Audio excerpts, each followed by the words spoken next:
ஆத்ம வணக்கம். உலக சாந்திக்குள்ள ஜீவிதம் 1ஆம் பாகம். தலைப்பு ஜனன மரணம். 1. ஜீவசக்தியாய் இருக்கின்ற வாயுவே சரீரம் என்று சொல்லப்படுகிறது. அதுவே தேகமாகும். சரீரம் என்றால் திராவக ரூபமாய் உருகி போய்க் கொண்டிருப்பது. தகநீதி தேக என்ற வாக்கியத்தின்படி தேகம் என்றால் தகனமாகிக் கொண்டிருப்பது அல்லது எரிந்து அழிந்து போய்க் கொண்டிருப்பது என பொருள்படும். எப்படியெனில் சரீரமாய் தேகமாய் ஜீவனாய் இருக்கின்ற பொருள் வாயுவாக பரிணமித்து பலவித விசாரங்கள் நிமித்தம் நசித்து கொண்டிருக்கிறது.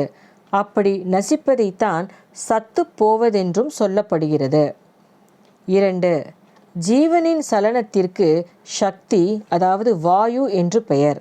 அவ்வாயு உற்பத்தியாகின்ற புருவ மத்தியில்தான் சுக்கிலம் இருக்கின்றது. நாடிகளிலிருந்து உண்டாகின்ற வீரியம்தான் சுக்கிலம்.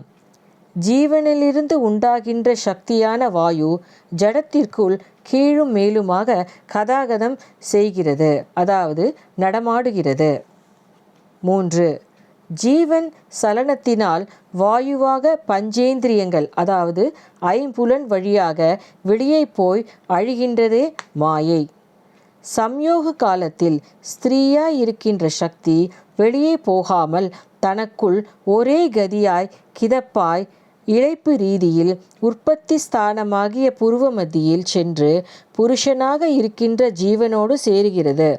அந்த ஸ்திரீ புருஷ சம்யோகத்தால் அக்னி சொரூபமாய் இருக்கின்ற சுக்கிலத்தை இழக்கி முன் சொன்ன ஜீவன் சக்தியோடு கலந்து கீழ் நோக்கி வந்து அச்சுக்கிலத்தை கொண்டு ஜீவசக்தியாய் இருக்கின்ற வாயு சிருஷ்டிக்கின்றது.